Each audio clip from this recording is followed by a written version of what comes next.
আসসালামু আলাইকুম নবম দশম শ্রেণীর শিক্ষার্থীরা, আশা করছি তোমরা সবাই ভালো আছো। মার্চেন্টস একাডেমিতে তোমাদের স্বাগতম। গত ক্লাসে আমরা পড়েছিলাম মাইটোসিস কি, মাইটোসিসের বিভিন্ন ধাপসমূহ। আজকে আমরা পড়ব মাইটোসিসের গুরুত্ব। জীবদেহে মাইটোসিস কোষ বিভাজন প্রক্রিয়ার গুরুত্বটা হচ্ছে অপরিসীম। মাইটোসিস প্রক্রিয়ায় কোষ বিভাজনের কারণে প্রতিটি কোষের নিউক্লিয়াস এবং সাইটোপ্লাজমের মধ্যকার আয়তন এবং পরিমাণগত ভারসাম্য রক্ষিত হয়। এর ফলে বহুকোষী জীবের মধ্যে কী ঘটে? দৈহিক বৃদ্ধি ঘটে। সব বহুকোষী জীবই জাইগোট নামক একটা কোষ থেকে জীবন শুরু করে। তাহলে মূলত একটা জীবের যে সূচনা হয় সেটা মূলত কী থেকে বলতো? জাইগোট থেকে। এই একটি কোষে বারবার মাইটোসিস বিভাজনের মাধ্যমে অসংখ্য কোষ সৃষ্টির মাধ্যমে একটা পূর্ণাঙ্গ জীবে পরিণত হয়। তাহলে এই জাইগোটটাই হচ্ছে বারবার বিভাজিত হয়ে অসংখ্য কোষের মাধ্যমে একটা পূর্ণাঙ্গ জীবে পরিণত হয়। আপাত দৃষ্টিতে মনে হতে পারে একটা থেকে দুইটা, দুইটা থেকে চারটা, চারটা থেকে আটটা, এভাবে কোষের সংখ্যা বৃদ্ধি পেতে থাকলে একটি কোষ থেকে সম্পূর্ণ একটি জীব, যেমন মানুষ, প্রায় 30 ট্রিলিয়ন কোষ। আচ্ছা, মানুষের মধ্যে প্রায় কত ট্রিলিয়ন কোষ থাকে? 30 ট্রিলিয়ন কোষ থাকে। মানুষের দেহটা হচ্ছে 30 ট্রিলিয়ন কোষ দিয়ে গঠিত। যদি বৃদ্ধির জন্য দরকারি পুষ্টির সরবরাহ অক্ষুণ্ণ থাকে তবে সবগুলো কোষই বিভাজনক্ষম হয়, এবং প্রতিবার বিভাজন যদি একদিন করে সময় লাগে বলে ধরে নেই, তবে মাত্র 40 থেকে 50 দিনের মাথায় মানবদেহের জন্য প্রয়োজনীয় সকল কোষ তৈরি হয়ে যাবে। মাইটোসিস প্রক্রিয়া তৈরি অপত্য কোষে ক্রোমোজোমের সংখ্যা আর গুণাগুণ কী থাকবে? একই রকম থাকায় জীবের দেহের বৃদ্ধি সুশৃঙ্খলভাবে হতে পারে। মাইটোসিস প্রক্রিয়ায় কী ঘটে? বংশবৃদ্ধি ঘটে। মাইটোসিসের ফলে অঙ্গজ প্রজনন সাধিত হয়। তারপর হচ্ছে জননকোষের সংখ্যা বৃদ্ধিতে মাইটোসিস গুরুত্বপূর্ণ ভূমিকা পালন করে। তাহলে আমরা অনেকগুলো কি দেখলাম? মাইটোসিসের অনেকগুলো গুরুত্ব দেখলাম, তাই না? এটা হচ্ছে বংশবৃদ্ধি ঘটে এর কারণে, তারপর হচ্ছে তোমার অঙ্গজ প্রজনন সাধিত হয়, তারপর হচ্ছে তোমার জননকোষে গুরুত্বপূর্ণ ভূমিকা পালন করে।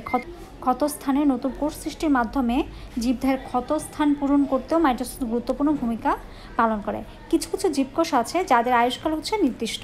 এই সকল কোষ বিনষ্ট হলে মাইটোসিসের মাধ্যমে এদের কী ঘটে? আবার পুনরায় পূরণ ঘটে। মাইটোসিসের ফলে একই ধরনের কোষের উৎপত্তি হওয়ায় জীবজগতের গুণগত বৈশিষ্ট্যের স্থিতিশীলতা বজায় থাকে। তবে অনিয়ন্ত্রিত মাইটোসিস টিউমার এমনকি ক্যান্সার সৃষ্টির কারণ হতে পারে। আচ্ছা, এই জিনিসটা একটু বুঝিয়ে বলি। আমাদের মাইটোসিসটা তো স্বাভাবিক প্রক্রিয়ায় ঘটে, তাই না? কিন্তু যদি কোনো কারণে এই মাইটোসিস প্রক্রিয়া যদি স্বাভাবিক না হয়, অস্বাভাবিক হয়, যেখানে একটা থেকে দুইটা কোষ সৃষ্টি হওয়ার কথা সেখানে দুইটা কোষ না হয়ে সেখানে একটা কোষ হলো কিংবা অর্ধেক কোষ হলো, তাই না? সো কি হলো? একটা অনিয়ন্ত্রিত মাইটোসিস ঘটিত হলো, যার কারণে কি হতে পারে? টিউমার সহ বিভিন্ন ক্যান্সার সৃষ্টির বিভিন্ন কারণ হতে পারে। আচ্ছা, নেক্সট দেখো, টিউমার, ক্যান্সার এই শব্দগুলোর সাথে আমরা সবাই পরিচিত, তাই না? তার মানে অস্বাভাবিক কোষ বিভাজনের ফল। অস্বাভাবিক কোষ বিভাজনের ফলে যদি বলা হয়ে থাকে কোন রোগ হয়ে থাকে, তাহলে আমরা বলবো হচ্ছে টিউমার, ক্যান্সার ইত্যাদি রোগ হয়ে থাকে। তাহলে চলো আমরা একটু পড়ে নেই। মাইটোসিস কোষ বিভাজন প্রক্রিয়া একটা থেকে দুইটা, তারপর হচ্ছে দুইটা থেকে চারটা, এভাবে কোষের সংখ্যা বাড়তে থাকে। কিন্তু কোষ বিভাজন প্রক্রিয়াটা কী থাকে? নিয়ন্ত্রিত থাকে। কোনো কারণে এই নিয়ন্ত্রণ নষ্ট হয়ে গেলে তখনই কী হয়? অস্বাভাবিক কোষ বিভাজন দেখা দেয়, যেটা আমি একটু আগে তোমাদের বলেছিলাম। যার ফলে কী হয়? টিউমার সৃষ্টি হয়, বা প্রাণঘাতী টিউমারকে কী বলে? ক্যান্সার বলে। ক্যান্সার কোষ হচ্ছে এই নিয়ন্ত্রিত অস্বাভাবিক কোষ বিভাজনেরই ফল। গবেষণায় দেখা গেছে যে বিভিন্ন ধরনের রোগ জীবাণু, রাসায়নিক পদার্থ কিংবা তেজস্ক্রিয়তা যেটা ক্যান্সার সৃষ্টিতে কী করে? সহায়তা করে। তাহলে ক্যান্সার সৃষ্টিতে সহায়তা করতে পারে হচ্ছে, ক্যান্সার কোষ সৃষ্টিতে সহায়তা করতে পারে হচ্ছে বিভিন্ন ধরনের রোগ জীবাণু, রাসায়নিক পদার্থ কিংবা তেজস্ক্রিয়তা, যেটা হচ্ছে ক্যান্সার কোষ সৃষ্টিতে সহায়তা করে।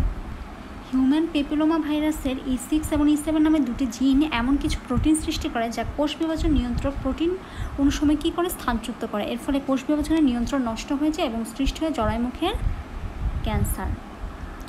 অনেক সময় এই দুটি জিন পোষক কোষের জিনের সঙ্গে একত্রিত হয়ে যায় এবং কোষের বৃদ্ধি নিয়ন্ত্রণকারী প্রোটিন অণুগুলোর কাজ বন্ধ করে দেয়, সৃষ্টি হয় ক্যান্সার কোষ কিংবা ক্যান্সার।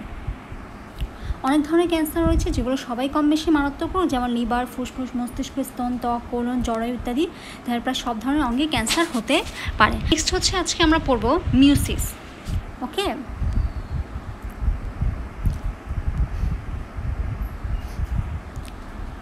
মিউসিস। তো ফার্স্টে আমরা যেমন মিউসিস কী, তাই না?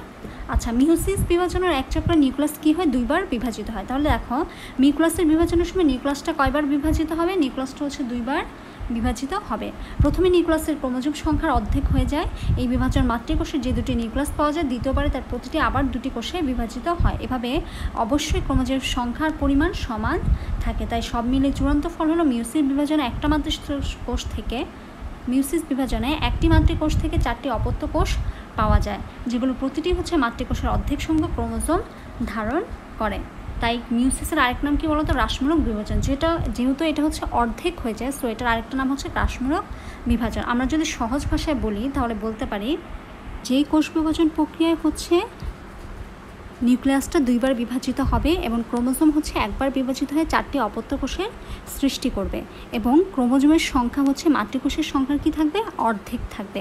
এই প্রক্রিয়াটাকেই বলা হয় মূলত মিউসিস বা হ্রাসমূলক বিভাজন। যেহেতু অর্ধেক থাকে এই জন্য তো ক্রোমোজোমের সংখ্যা মাতৃকোষের সংখ্যার অর্ধেক থাকে, সো এটাকে আমরা কি বলতে পারি? মিউসিস বলতে পারি। তাহলে দেখো মাইটোসিসের ক্ষেত্রে আমরা কি পড়েছিলাম? সেখানে পড়েছিলাম যে কোষ বিভাজনে অপত্য কোষগুলো হচ্ছে ক্রোমোজোমের সংখ্যা কি থাকে? মাতৃকোষের সংখ্যার সমান থাকে, কিন্তু মিউসিসে কি থাকবে? মাতৃকোষের সংখ্যার অর্ধেক থাকবে। এই জন্য এটাকে হ্রাসমূলক বিভাজন বলা হয়ে থাকে। আচ্ছা, বৃদ্ধি এবং অযৌনজননের জন্য মাইটোসিস কোষ বিভাজনটা অত্যন্ত গুরুত্বপূর্ণ, অপরিহার্য। আর যৌনজননে পুং এবং স্ত্রীর জনন কোষের মিলনের প্রয়োজন হয়। যদি জনন কোষগুলোর ক্রোমোজোম সংখ্যা দেহকোষের সমান থাকে তাহলে কি হবে? জাইগোট কোষের ক্রোমোজোম সংখ্যা জীবটির দেহকোষের দ্বিগুণ হয়ে যাবে। মনে করো একটা জীবের দেহকোষে এবং জনন কোষের ক্রোমোজোম সংখ্যা 4।